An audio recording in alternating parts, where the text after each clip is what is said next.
तो 13वां chapter start कर रहे हैं और क्लास 9th में भी आपने ये चैप्टर पढ़ा था, याद है? क्लास 9th का जो चैप्टर नंबर 13 था, उसका नाम भी सेम था।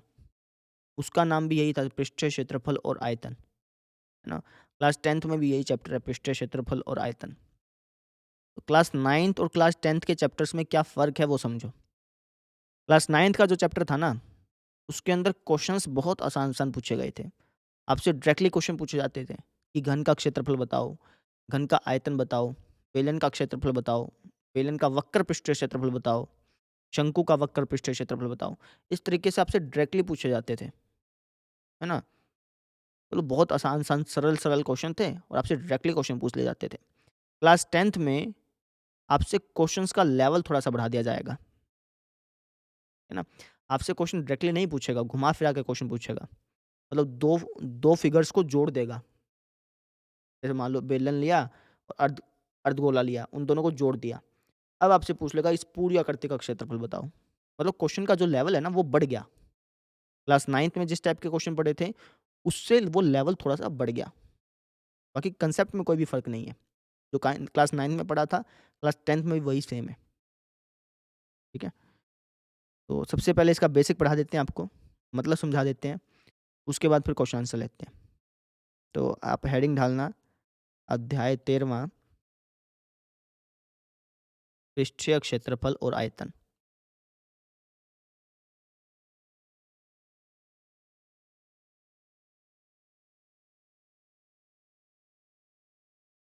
सबसे पहले तो पृष्ठीय क्षेत्रफल का मतलब समझो। पृष्ठीय क्षेत्रफल से पहले क्षेत्रफल का मतलब समझो, उसके बाद पृष्ठीय क्षेत्रफल लेंगे। क्षेत्रफल का मतलब तो आप सभी जानते ही हैं। जैसे मान लीजिए कि मुझे इस आयत का क्षेत्रफल निकालना है। इसकी ये वाली भुजा है 3 सेंटीमीटर, इसकी ये वाली भुजा है 2 सेंटीमीटर और मैं कह दूँ कि इस आयत का क्षेत्रफल निकालो, तो आप कह दोगे कि कौन-सी बड़ी बात है, आसानी तो है। आयत का क्षेत्रफल क्या होता है? लंबाई गुणा चौड़ाई और आप फटाफट बता दोगे कि इसकी लंबाई है 3 सेंटीमीटर, चौड़ाई है 2 सेंटीमीटर, तो इसका एरिया हो गया 6 सेंटीमीटर स्क्वायर। ये इसका एरिया हो गया। अब 6 सेंटीमीटर स्क्वायर का मतलब क्या होता है?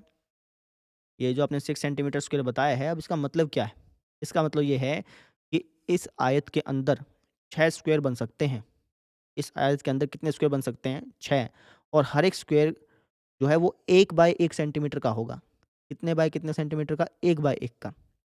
यानी अगर मैं इसके अंदर 6 डब्बे बना दूँ, ठीक है? तो इसका मतलब ये हो गया कि इसके अंदर सिर्फ़ 6 ही डब्बे बन सकते हैं। 1 बाय 1 सेंटीमीटर के कितने स्क्वायर बन सकते हैं? 6। ये होता है क्षेत्रफल का मतलब। क्षेत्रफल का मतलब क्या है कि इसके अंदर कितने स्क्वायर बन सकते हैं, ठीक है? पृष्ठीय क्षेत्रफल का भी यही मतलब है। क्षेत्रफल और पृष्ठीय क्षेत्रफल में कोई अंतर नहीं है। बस नाम का फ़र्क क्या है कि जैसे आपको आयत का क्षेत्रफल निकालना है। अब चूँकि इसके अंदर सिर्फ़ एक ही सरफेस है, एक ही इसका पृष्ठ है, तो इसलिए इसको डायरेक्टली क्षेत्रफल बोल देते हैं।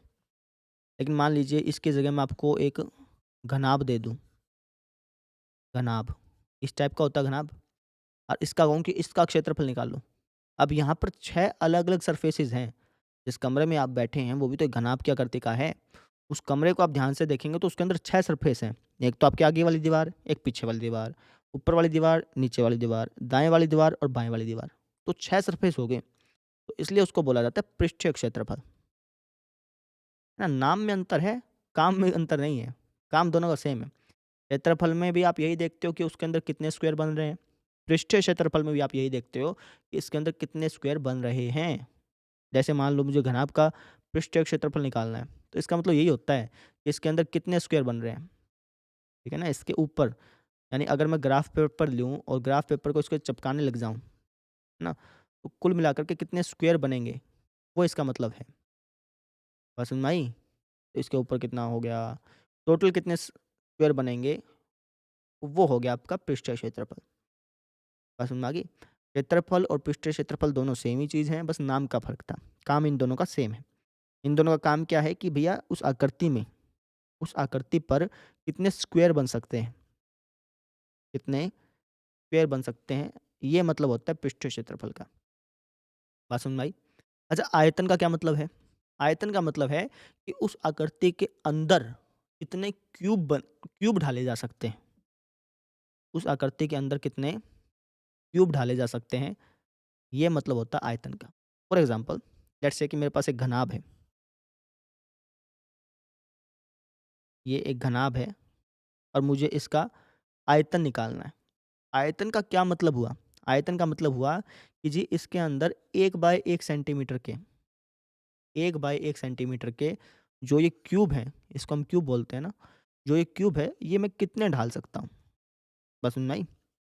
ये ऐसे-ऐसे क्यूब कितने आ सकते हैं? मान लीजिए कि इसका आयतन आ गया 6 सेंटीमीटर क्यूब। का आयतन कितना आ गया? 6 सेंटीमीटर क्यूब। इसका मतलब ये हुआ कि इसके अंदर, इस घनाभ के अंदर मैं ऐसे-ऐसे ये जो क्यूब है ना, ये 6 डाल सकता हूँ। समझे? कितने क्यूब ढाल सकते हैं? 6। तो इसलिए अभी कभी आपने ध्यान दिया हो, क्षेत्रफल हमेशा स्क्वायर में आता है। कहते हैं ना टीचर्स कि भैया एरिया निकाल रहे हो तो स्क्वायर लगाओ और आयतन निकाल रहे हो तो क्यूब लगाओ। क्यों? क्योंकि क्षेत्रफल का मतलब होता है कि उसके अंदर कितने स्क्वायर आ सकते हैं या फिर कितने स्क्वायर बन सकते हैं, है ना?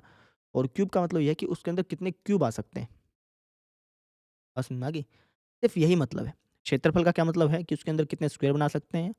आयतन का मतलब है कि उसके अंदर कितने क्यूब आ सकते हैं। आइस क्यूब देखिए बर्फ़ के जो क्यूब बनते हैं या फिर आपने सांप सीढ़ी वाला वो गिट्टा देखा होगा। सांप सीढ़ी वाला गिट्टा नहीं होता? तो वो 1 बाय 1 सेंटीमीटर का है मान लो। वो जो गिट्टा है उसकी हर एक भुजा 1 बाय 1 सेंटीमीटर की है। अगर मैं किसी का आयतन निकाल रहा हूँ तो मेरा मतलब ये हुआ कि वो सांप सीढ़ी वाला गिट्टा कितने आ सकते हैं उसके अंदर, ये मतलब हुआ। बात समझ में आ गई? एक एनिमेशन दिखा देते हैं आपको, ज़्यादा समझ में आएगा।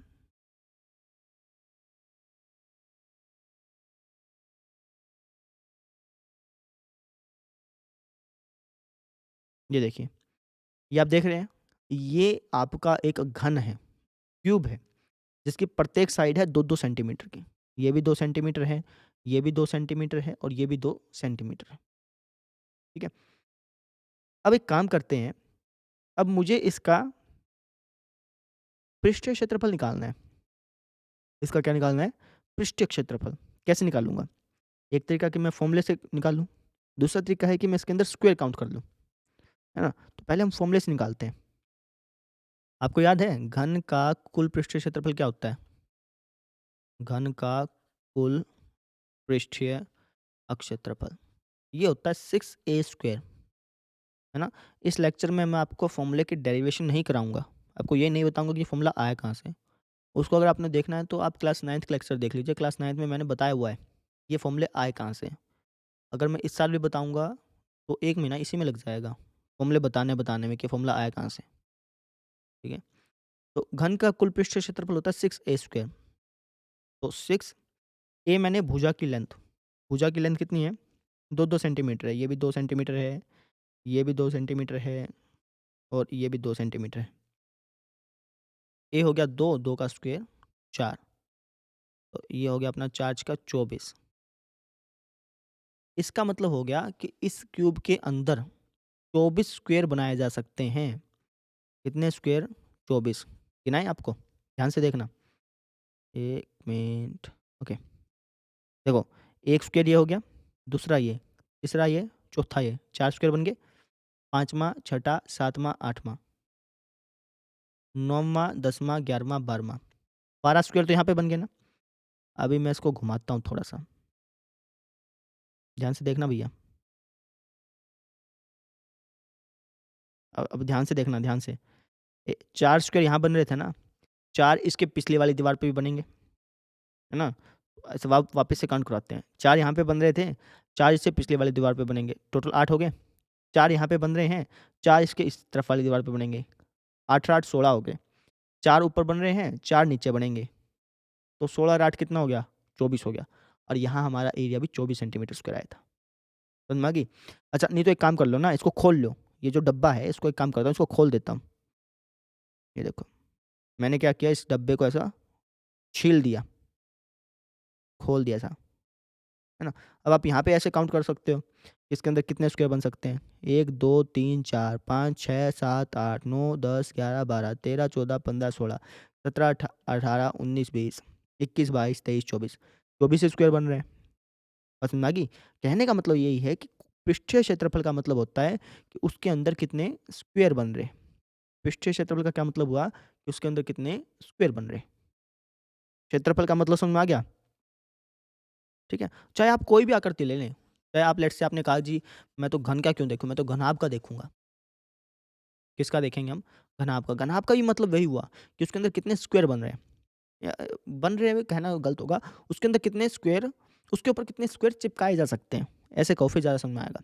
उसके ऊपर कितने स्क्वायर चिपकाए जा सकते हैं, वो होता है अक्षेत्रफल का मतलब। पृष्ठीय क्षेत्रफल और क्षेत्रफल दोनों का मतलब सेम ही है। बात समझ में आ गई? तो इसको वापस एक बार बंद कर दें, ठीक है? देखो जी, अब बात करते हैं हम आयतन की। ये तो हमने मतलब समझा एरिया का, क्षेत्रफल का। अब हम मतलब समझते हैं आयतन का। अब लेट्स से कि मुझे इसका आयतन निकालना है, घन का आयतन। घन के आयतन का सूत्र होता है ए क्यूब। ए क्यूब, ए मैंने भुजा, भुजा कितने सेंटीमीटर की है? 2 सेंटीमीटर की है। ये हो गया 2 का क्यूब, 2 का क्यूब हो गया 8 सेंटीमीटर क्यूब। अब 8 सेंटीमीटर क्यूब का क्या मतलब हुआ कि इस स्क्वायर के अंदर जो क्यूब हैं, क्यूब मैंने गिट्टे, जब भी क्यूब की बात आएगी तो मैं आपको गिट्टे से समझाऊँगा, सांप-सीढ़ी का जो गिट्टा है। इस क्यूब के अंदर मैं 8 गिट्टे ढाल सकता हूँ। कितने गिट्टे? 8, और आप चेक भी कर लो चाहे। ध्यान से देखना, एक गिट्टा तो आपका ये हो गया, ये वाला पूरा गिट्टा, समझ में आ गई? एक गिट्टा ये हो गया। दूसरा गिट्टा आपका ये हो गया जी, ये पूरा। तीसरा गिट्टा ये हो गया, है ना? मतलब नीचे भी जाएगा ऐसा। चौथा गिट्टा ये हो गया आपका, 5वाँ गिट्टा, छठा गिट्टा, 7वाँ गिट्टा और इससे पिछला 8वाँ गिट्टा। समझे? कितने गिट्टे हैं इसके अंदर? 8 हैं। अभी मैं आपको इसको घुमा के दिखाता हूँ। ध्यान से समझना। देखो, इसके अंदर टोटल मिला के 8 गिट्टे नहीं है? देखो घूम रहा है ये। ओह! रुक जा भैया। इसके अंदर कितने गिट्टे हैं? 8 गिट्टे हैं। समझ में आया होगा मेरे ख्याल से आपको। एक गिट्टा तो ये हुआ, पूरा-पूरा। साँप-सीढ़ी का गिट्टा समझो। एक गिट्टा तो ये हो गया, है ना? एक गिट्टा ये हो गया, एक गिट्टा ये, एक गिट्टा ये, एक गिट्टा ये, एक गिट्टा ये, एक गिट्टा ये और एक इसके पीछे वाला होगा, ये वाला गिट्टा। आजा, आजा यहाँ आजा। आ जा रहा है। समझ में आ गई? तो आयतन का मतलब है कि उसके अंदर कितने साँप-सीढ़ी के गिट्टे आ सकते हैं। ऐसे समझिए आपको ज़्यादा समझ में आएगा। ठीक है? किसी भी आकृति का अगर आप एरिया निकाल रहे हो, एरिया का मतलब होता है कि उसके ऊपर कितने स्क्वायर चिपकाए जा सकते हैं। किसी भी आकृति का अगर आप आयतन निकाल रहे हो, तो आयतन का मतलब होता है कि उसके अंदर कितने गिट्टे ढाले जा सकते हैं। ये 2 बातें आप दिमाग में रखिएगा। आपको ये चैप्टर करते टाइम इंटरेस्ट आएगा, मज़ा आएगा करते टाइम। आपको पता चलेगा कि अच्छा इसका मतलब ये हुआ, कि आप उसको विज़ुअलाइज़ कर पाएँगे ना। अब मैं कह दूँ यार इसका एरिया आया 6 सेंटीमीटर स्क्वायर। अब 6 सेंटीमीटर स्क्वायर को आप विज़ुअलाइज़ नहीं कर पा रहे, तो फिर दिक्कत है। लेकिन आपको पता है कि 6 सेंटीमीटर स्क्वायर अच्छा, यानी इस आकृति के ऊपर मैं 6 स्क्वायर चिपका सकता हूँ। बात समझ में आ गई? ये हो गया हमारा आयतन और पृष्ठीय क्षेत्रफल का मतलब। अब 2 कांसेप्ट आते हैं। एक आता है आपका वक्र पृष्ठीय क्षेत्रफल और एक आता है आपका कुल पृष्ठीय क्षेत्रफल। अब इनका क्या मतलब है वो समझो। वक्र का मतलब होता है सिर्फ़ चारों-चारों ओर का, सिर्फ़ चारों ओर का। ऊपर-नीचे को हम छोड़ देते हैं। लेट्स से अगर मैं कहूँ कि यार इस घन का वक्र पृष्ठीय क्षेत्रफल निकाल लो, तो इसका मतलब है कि सिर्फ़ इसके चारों-चारों तरफ, ऊपर और नीचे का नहीं देखना है। इसके चारों-चारों तरफ मैं कितने स्क्वायर चिपका सकता हूँ, सिर्फ़ वो देखना है। ठीक है ना? वो इसका वक्र पृष्ठीय क्षेत्रफल हुआ। अगर आपको सिर्फ़ इसके चारों-चारों तरफ चारों तरफ देखना है कि इसका चारों तरफ का एरिया कितना है, तो आप कैसे काउंट करोगे? सिर्फ़ चारों तरफ के स्क्वायर देखोगे कि चारों तरफ हम कितने स्क्वायर चिपका सकते हैं, ऊपर और नीचे के स्क्वायर भूल जाओगे। ये मतलब हुआ वक्र पृष्ठीय क्षेत्रफल का। अगर मैं इसका कहूँ कि इसका वक्र पृष्ठीय क्षेत्रफल निकालो, तो क्या होगा? तो आप कहोगे जी 4 4 तो यहाँ हो गए, 4 इसके पीछे, 8 4 इस तरफ हैं, 4 इसके यहाँ इस तरफ भी पाएँगे, 8 8 8 16 यानी इसका वक्र पृष्ठीय क्षेत्रफल कितना हो गया? 16 सेंटीमीटर स्क्वायर हो गया। अच्छा 16 सेंटीमीटर स्क्वायर को हम 16 स्क्वायर सेंटीमीटर भी बोलते हैं, ठीक है? अच्छा अब बताइए, अगर मैं कह दूँ कि इसका कुल पृष्ठीय क्षेत्रफल बताओ, तो कुल का क्या मतलब है कि इसका सारी इसके सभी सरफेसेस का एरिया, कुल का मतलब टोटल हो गया ना, इसका टोटल एरिया कितना था? 24 सेंटीमीटर स्क्वायर था। मतलब समझ में आ गया? इसको मिटा दें? देखो जी फिर आगे।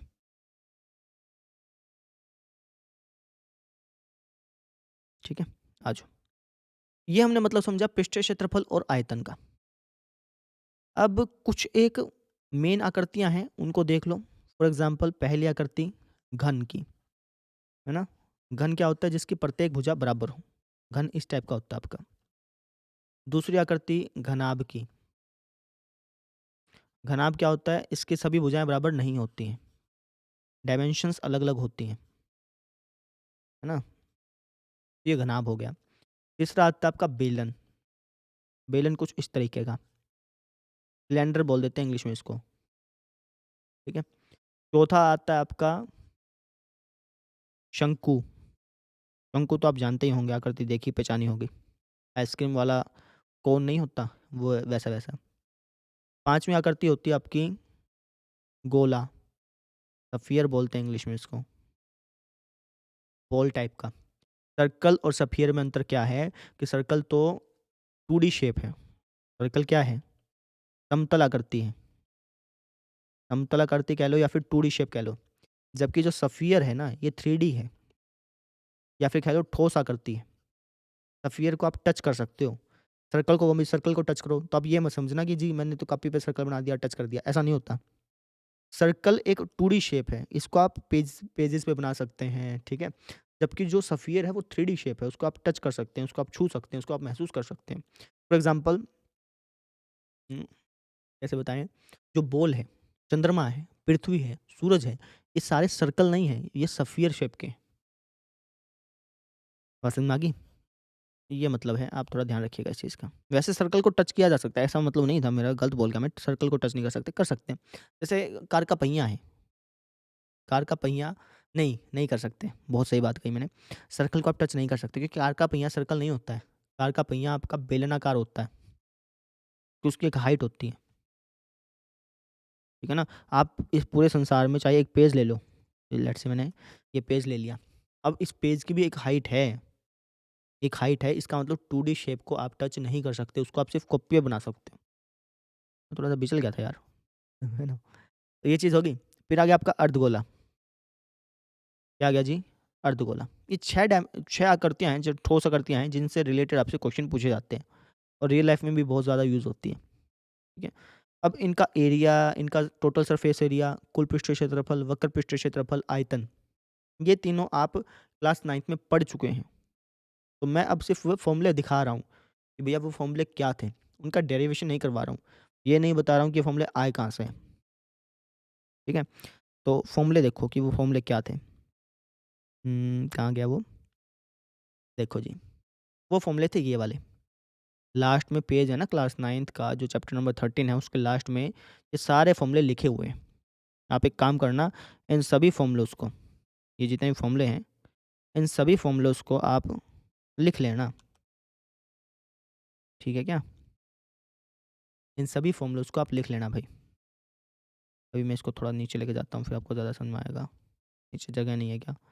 बात समझ में आ गई ना वैसे? आपको वहीं पे दिखा देते हैं। ये देखो जी, ये जितने फ़ॉर्मूले हैं, घनाभ का पृष्ठीय क्षेत्रफल, घन का पृष्ठीय क्षेत्रफल, बेलन का वक्र पृष्ठीय क्षेत्रफल। वक्र पृष्ठीय क्षेत्रफल का मतलब समझ गए? सिर्फ़ आपने चारों तरफ का क्षेत्रफल निकालना है। या फिर आप एक काम करो, आप क्षेत्रफलों को ऐसे समझो कि हमने कहाँ-कहाँ पेंट करना है। जैसे वक्र पृष्ठीय क्षेत्रफल का मतलब उसके चारों तरफ पेंट करना है। कुल पृष्ठीय क्षेत्रफल का मतलब कि उसके हर एक भाग पर पेंट करना है। तो जो बाहरी भाग है ना, उसके हर एक भाग पे पेंट करना है अपने ने, ठीक है ना? ये मतलब होता है। आयतन का मतलब आपको बता चुके हैं। तो ये सारे फ़ॉर्मूले जो हैं, ये टोटल मिला के 15 फ़ॉर्मूले हैं, इनको आप लिख लीजिए। 3 फ़ॉर्मूले आप क्लास 10th में सीखेंगे, जो कि है शंकु का चिन्ह, उसको बाद में पढ़ेंगे, ठीक है? ये 15 फ़ॉर्मूले लिख लीजिएगा, उसके बाद क्वेश्चंस देखिएगा, नहीं तो समझ नहीं आएँगे क्वेश्चन आपको। समझ में आ गई?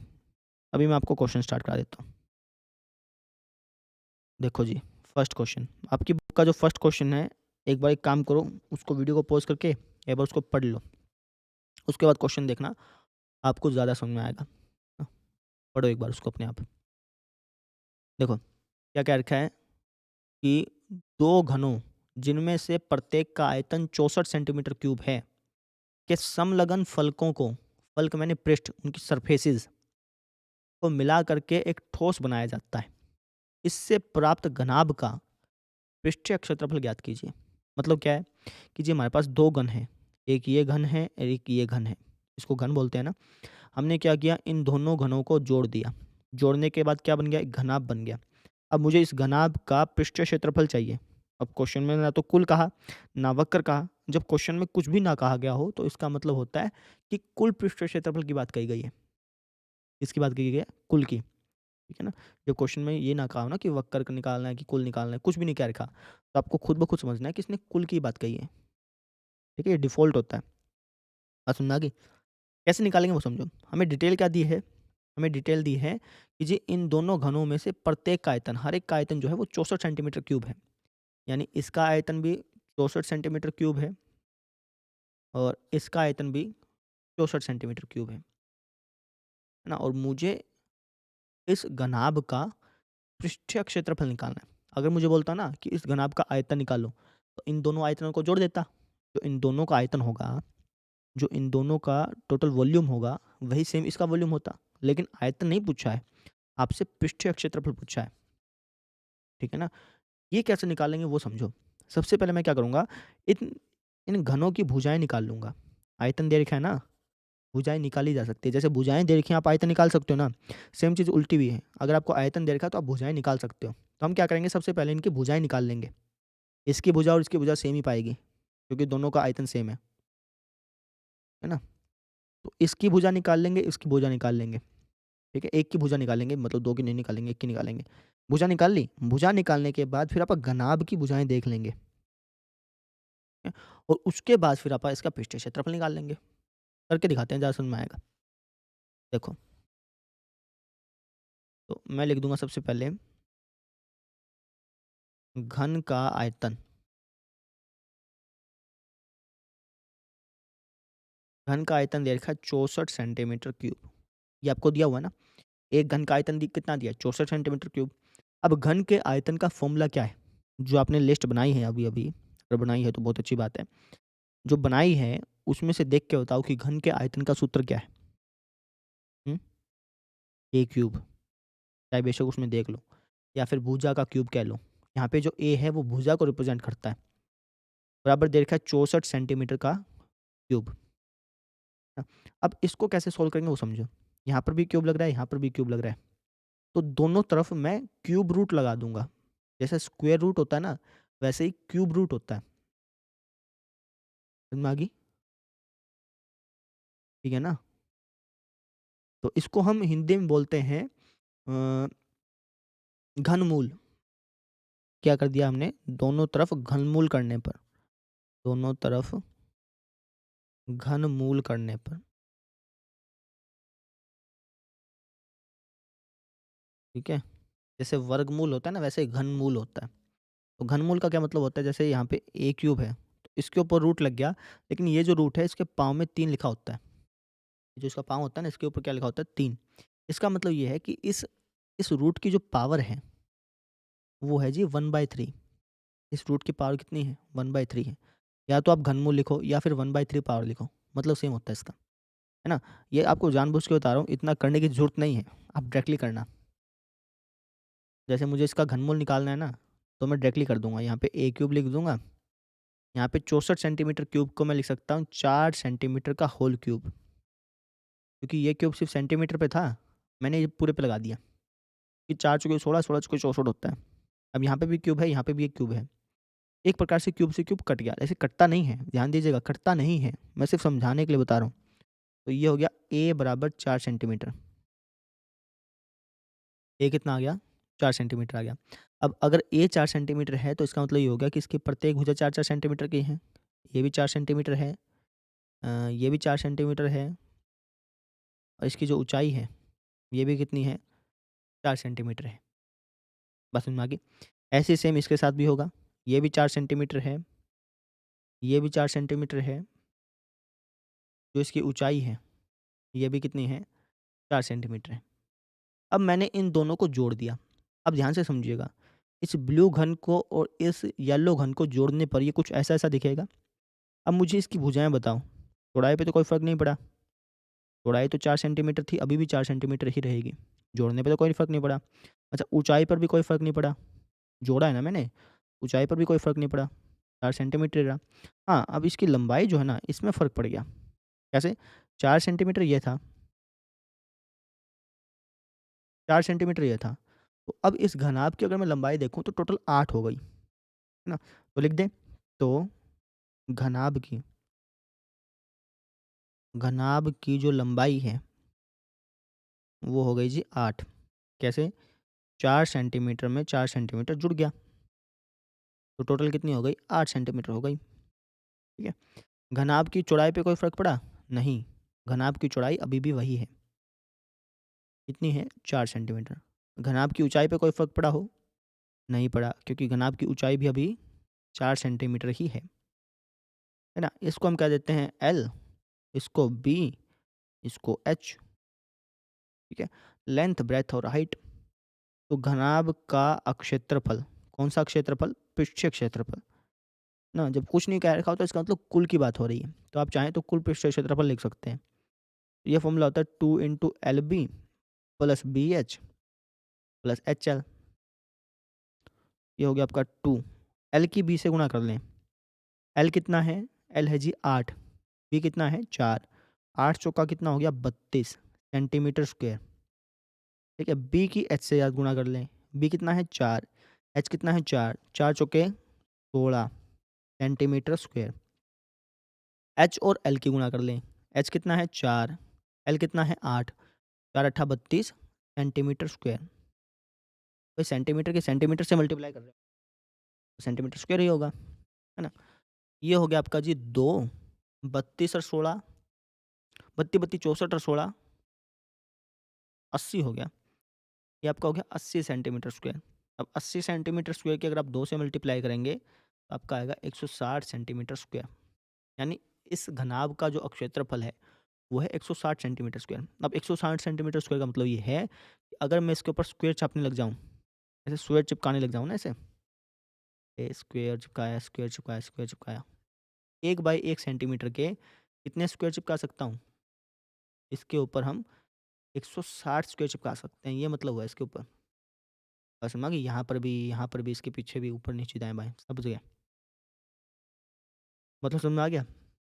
बस आज सिर्फ़ एक ही क्वेश्चन करेंगे, क्योंकि आज का जो मेन मोटिव था वो था इसका बेसिक समझाना, पृष्ठीय क्षेत्रफल और आयतन का मतलब समझाना। और यही बेसिक था बस आज का। और बस यही करते हैं, कल बाकी क्वेश्चंस करेंगे। तो कल मिलते हैं फिर। Thank you.